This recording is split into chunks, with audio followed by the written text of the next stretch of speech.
बिस्मिल्लाहिर्रहमानिर्रहीम। अस्सलाम वालेकुम स्टूडेंट्स। आज हम थर्ड चैप्टर स्टार्ट करने जा रहे हैं जिसका नेम है बैंक्स।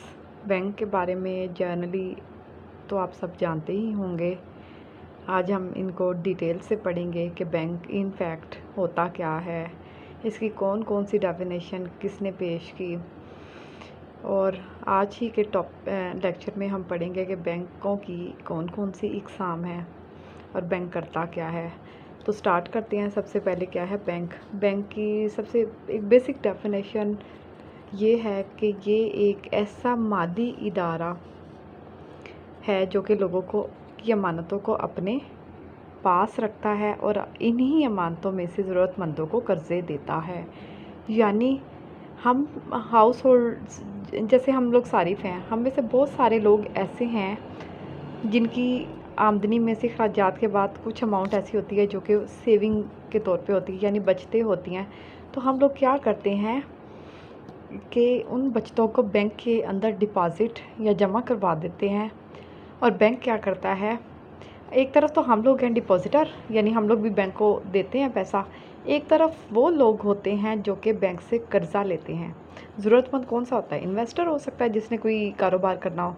वो लोग क्या करते हैं, बैंकों से कर्ज़ा लेते हैं। यानी कि ऐसा माली इदारा जो लोगों की अमानतों को अपने पास रखता है और इन्हीं अमानतों में से ज़रूरतमंदों को कर्ज़ा देता है। ज़रूरतमंद कौन से होते हैं? जो कि सरमायादार लोग होते हैं। बैंक कर्ज़ों का लेन देन करते हैं।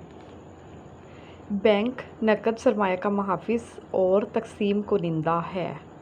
यानी आपकी जो भी अमाउंट है आप बैंक में रखवा देंगे वो सिक्योर हो जाएगी। तकसीम कुनिंदा से यही मुराद है कि आगे बैंक डिस्ट्रीब्यूट कर देता है। ये आगे आपको डिटेल में ये सिनारियो समझ आएगा कि बैंक किस तरह से ये कर सकता है कि वो लोगों से अमानतें लेता भी है, लोगों को आगे कर्ज़े देता भी है। ठीक है, यानी इन जनरल ये ऐसा इदारा है जो कि लोगों से मानते देता है, लेता भी है और इन्हीं अमानतों में से कर्ज़े देता है।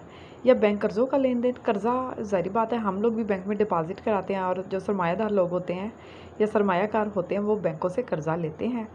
या बैंक हमारी रकम की हिफाजत करता है और लोगों को कर्ज़े देता है। अब हम स्टार्ट करने जा रहे हैं कि बैंक्स की कौन कौन सी इकसाम हैं। सबसे पहले हम बात करेंगे मरकज़ी बैंक। मरकज़ी बैंक जो होता है ये सब बैंकों का सरदार होता है। सिंपली मरकज़ी बैंक की हैसियत जो होती है वो सबसे ज़्यादा प्राइम होती है। पूरे मुल्क में सबसे जो इम्पॉर्टेंट और ऐसा इदारा जो मुल्क में नोट जारी करता है वो आपका कौन सा होता है? मरकज़ी बैंक। हर मुल्क के अंदर एक मरकज़ी बैंक होता है। नेम्स डिफरेंट होते हैं। जैसा कि पाकिस्तान में जो मरकज़ी या बैंक सबसे मेजर बैंक है उसका नाम क्या है? State bank of Pakistan. मरकज़ी बैंक कौन सा है? State bank of Pakistan. Okay, ये पाकिस्तान का मरकज़ी बैंक है। और मरकज़ी बैंक का क्या होता है काम? ये मुल्क में नोट जारी करता है। अब जो मरकज़ी बैंक है वो आवाम से डायरेक्ट तो इंटरेक्ट नहीं करता, बल्कि उसके अंडर बहुत सारे ऐसे बैंक्स होंगे जिनके थ्रू हम मरकज़ी बैंक से तो कभी भी डायरेक्ट लिंक नहीं होते, बल्कि ये आगे पढ़ेंगे कि कौन कौन सी इकसामतें मुल्क का मरकज़ी बैंक होता है। उसी ने पॉलिसीज़ बनानी होती है कि शरह सूद कम रखनी है या शरह सूद ज़्यादा रखनी है। ये सब काम किसके हैं? मरकज़ी बैंक के। ठीक हो गया। अब मरकज़ी बैंक की तो आपको समझ आ गई है, आपने नाम सुना होगा स्टेट बैंक ऑफ पाकिस्तान। आप कोई भी नोट उठा के देखें तो उसके ऊपर भी आपको ये स्टेटमेंट नज़र आ जाएगी कि क्या क्या लिखा था। मैं आपको दिखा भी देती हूँ आपकी आसानी के लिए। ये देखें आपके सामने ये नोट है। अब इसके ऊपर आप देख सकते हैं कि क्या क्या लिखा होता है। बैंक दौलत पाकिस्तान, ये जो करेंसी है या ये जो नोट है ये कौन जारी करता है? स्टेट बैंक जारी करता है। अब यहाँ पे आप देख सकते हैं इसकी मालियत 1000 रुपया। इनफैक्ट ये एक रसीद है ना। वैसे तो आपको पता है कि पाकिस्तान में जितनी भी करेंसी है वो सोने से बैकअप की जाती है या कुछ मालियत का सोना रिजर्व में रखना हम लिहाजा को मुतालबे पर अदा करेगा। हुकूमत पाकिस्तान की ज़मानत से जारी हुआ। आप लोग इन नोटों को इसलिए एक्सेप्ट करते हो ना कि हुकूमत इस पर आपको ज़मानत दे रही है। और तारिक बाजवा क्या है? ये जो जो भी गवर्नर होगा स्टेट बैंक का, उसका नाम हमेशा नोट पे होगा, जो कि हर साल गवर्नर्स चेंज हो जाते हैं। तो आप अक्सर देखेंगे हर नोट पे आपको सेम नाम नहीं मिलेगा, बल्कि जिस साल का नोट होगा उस साल में जो भी गवर्नर वहाँ रहा होगा उसी का नेम आपको नोटों पे मिलेगा। ठीक हो गया। इधर भी देख लें, यहाँ पे आपको वाज़े तौर पे दिखा देती हूँ। आपको नज़र आ रहा होगा कि लिखा हुआ है स्टेट बैंक ऑफ पाकिस्तान। इसी को उर्दू में बैंक दौलत पाकिस्तान कहते हैं, ठीक है ना। यानी ये बैंक ने जारी किया, तो इसकी ये यहाँ पे ये देखते हैं 1000 रुपीज़ नीचे भी आ गया। और ये यहाँ से आप एवेलुएट करते हैं कि आपका नोट नकली है या असली। ठीक हो गया। और यहाँ पे आपको स्टेट बैंक गवर्नर का नाम भी मिल जाएगा। तो ये हर नोट के ऊपर तकरीबन ऐसी ही स्टेटमेंट होती है। ठीक है, अब हम बात कर लेते हैं तजारती बैंक्स की। अब जो हम लोग हमारा जो लेन देन होता है या हमने जो इंटरेक्ट करता है, कभी भी स्टेट बैंक के साथ तो नहीं करते। स्टेट बैंक का काम तो मुल्क में नोट जारी करना है, ठीक है। हम लोगों का जो इंटरेक्शन होता है वो तजारती बैंकों के साथ होता है। तजारती बैंक आपकी ये इसमें आ रहे हैं, जैसे HBL, राइट बैंक, मुस्लिम कमर्शियल बैंक्स, ये सारे कौन से आपके कहलाते हैं तजारती बैंक। इन बैंकों का काम ये होता है कि ये ऐसे माली इदारे जो लोगों की अमानतों को पास अब मरकज़ी बैंक तो नहीं रखेंगे, या मरकज़ी बैंक कभी भी डायरेक्ट लोगों को कर्ज़ा नहीं देंगे, बल्कि ये तजारती बैंक्स का काम होता है कि वो लोगों की अमानतों को अपने पास रखें और ज़रूरतमंदों को कर्ज़े दें। अब तजारती बैंक्स भी दो तरह के ही होते हैं, ठीक है। एक होता है फ़हरिस्ती बैंक और गैर फ़हरिस्ती बैंक। अब ये फ़हरिस्ती और गैर फ़हरिस्ती बैंक्स क्या होते हैं? फ़हरिस्ती बैंक्स वो बैंक्स होते हैं जिनको कोई भी काम शुरू करने से पहले क्या होती है कि अपने मरकज़ी बैंक से इजाज़त लेंगे। और ये जो बैंक्स होते हैं ये मरकज़ी बैंक के पास रजिस्टर्ड होते हैं और ये अपने सरमाए का कुछ हिस्सा मरकज़ी बैंक के पास रखवाते हैं, क्योंकि अगर कोई मुश्किल पेश आ जाएगी तो मरकज़ी बैंक फ़हरिस्ती बैंक्स को हेल्प आउट करेगा, ठीक है। HBL वगैरह ये सब बैंक्स हैं। और गैर फ़हरिस्ती बैंक है होते तो ये भी इसी तरह के बैंक्स, लेकिन बस ये इतना ही फ़र्क होता है कि जो गैर फ़हरिस्ती बैंक्स होते हैं वो आपके मरकज़ी बैंक्स के साथ रजिस्टर्ड नहीं होते, ना ही इनको इजाज़त की ज़रूरत है कोई भी काम शुरू करने से पहले मरकज़ी बैंक से, और ना ही ये अपने सरमाए का कुछ हिस्सा मरकज़ी बैंक्स के पास रखवाएंगे। और फिर ये भी जब ये सब होगा तो फिर इनको अगर कोई मुश्किल पेश आ जाए तो ये मरकज़ी बैंक की रिस्पॉन्सिबिलिटी नहीं होगी कि वो इनको हेल्प आउट करे। तो ये होगी दूसरी किस्म। अब तीसरी बात कर लेते हैं सनती बैंक। सनती बैंक होते हैं जिनका मकसद होता है मुल्क में सनत के फ़रोग के लिए सनतकार जो लोग होते हैं उनको आसान शराइत पे कर्ज़े देना, तवील मुद्दत के या कलील मुद्दत के, या जितने भी उनके कर्ज़े चाहिए हों उनको कर्ज़े देना। ये सनती बैंक्स पाकिस्तान में भी अलहदा भी है, सनती तरक्याती कॉरपोरेशन के नाम से ये बैंक्स बनाए गए हैं जिनका मकसद मुल्क में सनत को फ़रोग देना होता है। ठीक हो गया। अब हम बात कर लेते हैं ज़राई बैंक। अब ज़राई बैंक कौन से होते हैं? जिस तरह सनत को प्रमोट करने के लिए सनती बैंक्स होते हैं, इसी तरह ज़रात को प्रमोट करने के लिए ज़राई बैंक होते हैं। जैसा कि आप सबको मालूम है पाकिस्तान की मईशत का सबसे जो मेजर शोबा है वो कौन सा है? ज़रात है। पाकिस्तान की आबादी के 70% लोग ज़रात के साथ वाबस्ता हैं। अब सारी बात है ज़रात के हवाले से बात की जाए तो इसको प्रमोट करने के लिए हमें पता है कि लोगों के पास शायद इतने ज़राए नहीं होते, उनको खाद बीजों की फराहमी, थ्रेशर्स, हार्वेस्टर वगैरह के लिए उनका काम होता है कि लोगों को कर्ज आसान शराइत पर कर्ज़े दे ताकि लोग ज़रात की तरक्की के लिए काम कर पाएँ। क्योंकि जो गांव के लोग या बहुत सारे लोग ऐसे होते हैं उनके पास इतना सरमाया नहीं होता कि वो खुद से प्रमोट कर पाएँ। तो इसी मकसद के लिए ज़राई बैंक मुल्क में कायम किए गए ताकि मुल्क में ज़रात को फ़रोग हासिल हो कि जो काश्तकार होते हैं इनको बीज और ये खाद वगैरह इन चीज़ों की फराहमी के लिए कर्ज़े दिए जाएँ। फिर आगे आ जाते हैं आपके ज़र मुबादला के बैंक। ज़र मुबादला के बैंक यही आपने अक्सर हम देखते हैं कि करेंसी एक्सचेंज करते हैं। कभी आपके रिलेटिव आपने अगर ऑब्ज़र्व किया हो कोई भी आपके पास आपके पाकिस्तान में आए तो उसको क्या करना होता है कि अपनी जो करेंसी है वो पाकिस्तानी करेंसी से चेंज करवानी पड़ती है, या जब उसने यहाँ से वापस अपने कंट्री में जाना है तो करेंसी को क्या करना पड़ता है? एक्सचेंज कराना पड़ता है। अब ये ज़र मुबादला का ये जो बैंक्स होते हैं ये गैर मुल्की करेंसी में काम यहाँ पे आप अकाउंट खोल सकते हैं। और ये आपने नाम कभी सुना ही होगा कि जो स्टैंडर्ड चार्टर्ड बैंक है वो ज़र मुबादला के बैंक्स के अंदर ही आता है। फिर आगे आ जाते हैं आपके बचत के बैंक। बचत के बैंक से यही मुराद है कि लोगों को बचत के लिए मोटिवेट किया जाए, लोगों की बचत के इकदाम की हौसला अफजाई की जाए ताकि लोग ज़्यादा से ज़्यादा बचतें करें।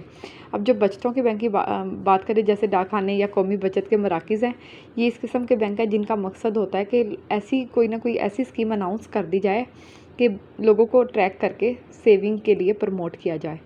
तो ये बचत के बैंक्स हो गए। आगे हम देख लेते हैं अमदाद बाहमी के बैंक। अब ये जो अमदाद बाहमी के बैंक है, ये वो बैंक हैं जो कि सिर्फ अपनी मदद आपके तहत क्या करते हैं, सारा सरमाया जनरेट करना इनका अपना काम है। ये किसी भी मरकज़ी बैंक से मदद नहीं लेंगे, बल्कि अपनी मदद आपके तहत क्या करेंगे, सरमाया जनरेट करेंगे। अब इसमें हम देख लेते हैं कि ये इनमें कौन कौन से बैंक्स आ जाते हैं। इसके इंतज़ाम के 3 मराहिल है, क्योंकि ये एक बड़ा सेटअप जब बनाना है। अमदाद बाहमी के बैंक में एक दही अंजुमन यानी गांव की सतह पे कोई आप ऐसा सेटअप बनाया जाए, ऐसी तंजीम बना दी जाए जिसका मकसद क्या होता है कि लोगों से सरमाया इकट्ठा किया जाए। फिर वो अमदाद बाहमी के जो बैंक्स होते हैं उनका फिर यही होता है कि जब वो सरमाया अपनी मदद आपके तहत इकट्ठा करेंगे तो फिर उनको ये भी आज़ादी होगी कि वो सरमाए को जिस तरह भी चाहे उसको यूटिलाइज़ करना चाहे तो वो कर सकते हैं। फिर आ जाते हैं आगे सेंट्रल कोऑपरेटिव बैंक्स। ये आपकी ज़िले सतह के यानी एक गाँव के लेवल्स को डील करने के लिए जो बैंक है वो दही अंजुमन यानी एक सेंट्रल कोऑपरेटिव बैंक्स हो गई जो कि ज़िली सतह पे डील करेंगे। और तीसरे नंबर पे जब हम बात करेंगे वो हो गए प्रोविंशियल कोऑपरेटिव बैंक्स यानी सूबाई सतह पे। यानी इसके भी 3 सेटअप्स बनाए जाते हैं कि यानी देखें ना, एक प्रिंसिपल होती है, मैं आपको समझाने बात चाहे इस तरह आपको शायद ईजी समझ आ जाए। वो कभी भी कॉलेज को डायरेक्ट कंट्रोल तो नहीं करती। एक पूरा स्टाफ होगा, प्रिंसिपल के अंडर यानी टीचर्स होंगे और ये आपका क्लरिकल स्टाफ आएगा। वो ये सारे एक सेटअप कभी भी एक प्रिंसिपल एक बच्चे से खुद इंटरेक्ट नहीं करती, बल्कि वो टीचर्स या स्टाफ को लगाती है कि इस तरह से इंटरेक्शन पॉसिबल होता है। इसी तरह एक दही सतह पे हो गया कि एक लेवल पे लोगों को डील करने के लिए आपकी ये चीज़। फिर आपके सेंट्रल कोऑपरेटिव बैंक आ जाते हैं जो कि ज़िले सतह पे आपके प्रॉब्लम्स को डील करते हैं। फिर प्रोविंशियल जो कि सूबाई सतह पे आपके प्रॉब्लम्स को डील करते हैं। ठीक है, फिर आगे आ जाते हैं रहन के बैंक, जिसको मॉर्टगेज बैंक। अब ये रहन के बैंक क्या होते हैं, ये तो लोगों को बहुत लंबे कर्जे देते हैं। यानी अगर किसी ने कोई घर बनाना है या कोई बिल्डिंग बनानी है तो इस मकसद के लिए आपको बहुत हैवी अमाउंट में बैंक से कर्जा चाहिए होता है। अब ये बैंक जब भी किसी को कर्जा देता है तो उसका एक असूल होता है। ऐसा नहीं होगा कि आप बैंक के पास चले जाएं और ये इतना कर्जा चाहिए और बैंक आपको दे दे, कभी भी ऐसा नहीं होगा। बैंक सबसे कर्जा देने से पहले वो आपकी माली हालत को भी जज करेगा, क्योंकि अगर बैंक ने आपको कर्जा तो दे दिया, उसने ये भी तो देखना है कि आया ये पर्सन बाद में जब टाइम हो जाएगा कर्जा वापस देने की पोजीशन में है भी कि नहीं। फिर दूसरी चीज़ ये है कि बैंक को जब आपने कर्जा वापस करना था तो उस पर सूद भी अदा करना पड़ता है। तो जो रहन के बैंक्स होते हैं कि ये आपको मकानात तामीर करने के लिए कर्जे देते हैं, लेकिन वो ऐसे कर्जा नहीं कभी भी नहीं देंगे। इसका ये रूल होता है कि वो आपकी कोई भी प्रॉपर्टी होगी वो उसको गिरवी रखे। अक्सर आपने ये लफ्ज़ सुना हुआ होगा कि गिरवी रखना क्या होता है। आपकी कोई प्रॉपर्टी है, कोई ज़मीन है, कोई वैसे ही गोल्ड या कोई भी ऐसी चीज़ है, वो आपको कर्जा तभी देंगे क्योंकि उनको भी सिक्योरिटी चाहिए होती है अपने पैसे की। वो आपकी जो कोई भी प्रॉपर्टी और हो जाए उसको गिरवी रख के फिर आपको क्या करते हैं, कर्जा देते हैं। और पाकिस्तान के अंदर तमीर मकानात की माली कॉरपोरेशन के नाम से ये मॉर्टगेज बैंक्स बने हुए हैं। इनका मकसद यही होता है कि जो मकानात के हवाले से जिनको कर्जा चाहिए उनकी कोई और प्रॉपर्टी को अपने पास रहन रख के फिर बैंक क्या करता है, उनको कर्जा देता है। तो एक दफ़ा फिर मैं ओवरव्यू कर देती हूँ कि आज के दिन हमने क्या पढ़ा। आज के दिन हमने पढ़ा कि बैंक होता क्या है, बैंक की हमने डेफिनेशंस पढ़ी डिफरेंट इकोनॉमिस्ट के पॉइंट ऑफ व्यू से। अल्टीमेटली जो भी डेफिनेशन हो वो होती एक ही है, क्योंकि बैंक तो एक ही फंक्शन जो भी है एक ही करता है ना, लेकिन सिर्फ अल्फाज का फ़र्क होता है, लेकिन फंक्शन उसके सेम ही होते हैं। हर एक ने अपने अल्फाज में उसको बयान कर दिया। फिर हमने बैंक्स की एग्ज़ाम पढ़ी, मरकज़ी बैंक के हवाले से पढ़ा कि मुल्क का जो भी ज़र का निज़ाम है वो कंट्रोल करना या ज़री पॉलिसी बनाना किसका काम है, मरकज़ी बैंक का। फिर तजारती बैंक का मुल्क में क्या फ़ंक्शन होता है। अब ज़ाहिर बात है तजारती बैंक्स का यही फ़ंक्शन होता है कि वो लोगों को कर्जा दे, लोगों की सेविंग्स को अपने पास सके। फिर सनती बैंक के बारे में बताया गया कि सनती बैंक सनत के फ़रोग़ के लिए बनाए गए, और ज़राई बैंक ज़रात को तरक्की देने के लिए। ज़र मुबादला के बैंक, अगर करेंसी कोई एक्सचेंज करानी हो तो उसके लिए ज़र मुबादला के बैंक। बचत के बैंक्स के लोगों को बचत के लिए मोटिवेट करने के लिए जो बैंक्स बनाए गए हैं वो बचत के बैंक। अमदाद बाहमी के बैंक जो अपनी मदद आपके तहत सरमाया इकट्ठा करते हैं वो आपके अमदाद बामी के बैंक, वो उसके भी 3 लेवल्स थे, उसको हमने पढ़ा। फिर एंड में आ गया था रहन के बैंक, जिसको हम मॉर्टगेज बैंक्स भी कहते हैं, यानी तमीर मकानात की माली कॉरपोरेशन, लोगों को जो कि लोगों की प्रॉपर्टी को गिरवी रख के लोगों को कर्ज़ा फराहम करते हैं। तो ये थी कुछ इकसाम बैंकों की। लेक्चर इतना टेक्निकल तो नहीं है, बस आप इसको अगर डेली बेसिस पे करेंगे तो कवर हो जाएगा। टेक केयर, अल्लाह हाफिज़।